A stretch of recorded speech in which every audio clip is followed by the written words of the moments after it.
you know how you just said we're friends? Yeah. So this is pretty crazy.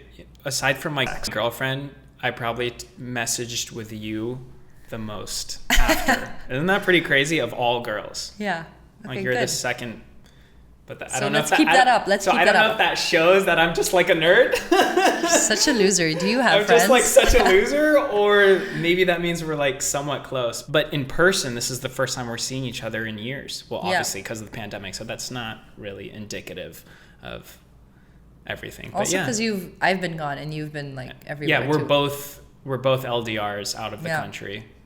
Where are you based? Well, I'm here for a couple months, and then I'm in the U.S. for a couple months, and then I'm Because traveling. your parents are in the U.S. Yeah, my parents are in the U.S., but I travel like every couple months for work. Yeah. It's always work. I don't travel for fun. Yeah. But it's fun as well as work. Yeah. What do you think people struggle with the most? Since you get so many questions, what do people struggle with the most when it comes to sex?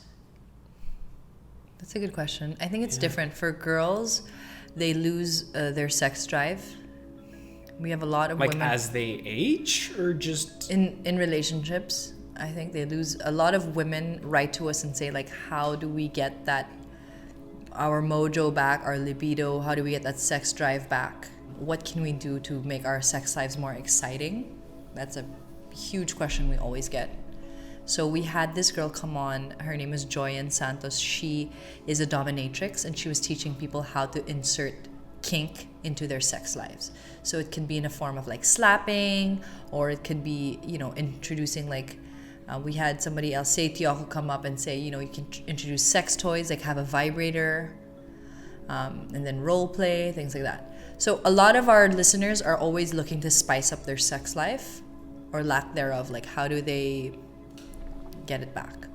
For the men, I think they are curious, but they're so scared to be labeled as gay, right? So things like that, like... So coming from gay guys? No. It's just Even like straight guys? exploring, in the anal part. Okay. Yeah. They're just like, oh, does it mean I'm gay if I like, a finger in my butt? If the girl touches his butt. Yeah. Filipino men especially are so terrified to be labeled as gay. As gay. You know what's interesting? So I'm very comfortable with myself. That's what you were telling me in the last podcast, right? And I'm not afraid to go into, I don't know, my emotions or or like do yoga or do stuff that's not considered masculine. Yeah. And before I was in my relationship, that was my biggest like hate thing or criticism. People always go, Will's so gay, it's so obvious, you can tell. And really? Yeah, and since my breakup, now those comments are coming back that I'm gay. Yeah. And yeah, they just say like, oh, it's so, you can tell, or people call me bisexual. Yeah. I don't know, just because I guess I'm not. Yeah. I'm not. But do you so take offense in masculine. it? No, so that's the thing. I never ever take offense to it, because if they called me gay, I don't look at that as a bad thing. Yeah, it's not a bad thing. You're like, thank you. That's actually a compliment. I don't think it's a compliment. I just don't think it's bad, and I don't think it's indicative of who I am anyway. So it doesn't really matter to me. They just like labeling here. Exactly. If they can't understand you, they label you. True, and I also think it is more manly to have the confidence to do yoga and do stuff that's healthy, and not be afraid to do things that might not be considered masculine. Because how you should live your life is, whatever makes you happy, what you want to do, rather than worry about the judgment of others and let that stopping you from doing anything. I think we learned that in our 30s, but in our 20s, we're always trying to please everybody around us. Do you think I'm masculine, or do you think I'm just like in the middle? Or... No, I think you're like a boy type. What?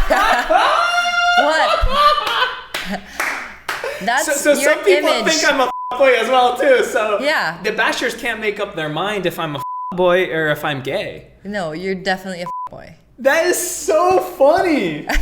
That's hilarious. Why? Because it's so not me. I just don't have time. Maybe in another world where I have. That's the vibe you give off, but I know you're not. Yeah. But my vibe is like, yeah, if I had all the time in the world, I would drink alcohol, I would hook up with girls, and I would like explore that part. But that's what I'm saying, is that's the vibe you give off on your vlogs and things like that. But then when you actually look into it, there's so much work and editing and content creation that comes into those vlogs. Like, if people were in your shoes, they'd be like, oh my God, this is actually, you have no time for yourself to do anything. Yeah, I don't have time to date. Like, Yeah. I have no idea how to date at all. Like, I don't know how to talk to women. Oh my God, that would be a really fun vlog. It would be. What's your type of girl? What do you look for in a girl? To be honest, I don't think I have a type. So like someone with a mustache, it's fine. Maybe not, but again, you could shave it off, so that's an easy fix. Okay. Kind of like the bush. Yeah, but I don't know. Maybe I don't know, cute or who? I don't know. Maybe someone like me, adventurous. Or is it? You know what? So more growing up, I Caucasian? only dated blonde girls with blue eyes. I loved it, and then I came to the Philippines, and now I love, Filipina. Yeah. Like, that is what I want. It's really weird how my perception I used to love just blonde hair and blue eye, and then coming to this country, now I've fallen in love with, the Filipina flavor. Oh, good. Yeah. So Yeah. So you're flexible. I am, definitely. You're a flexitarian. There you go. Flexitarian. If you liked what you saw and you want to listen to the full episode, then download Spotify and follow us at Superhuman with Will Dasovich. It's completely free, it's linked below and easy to use.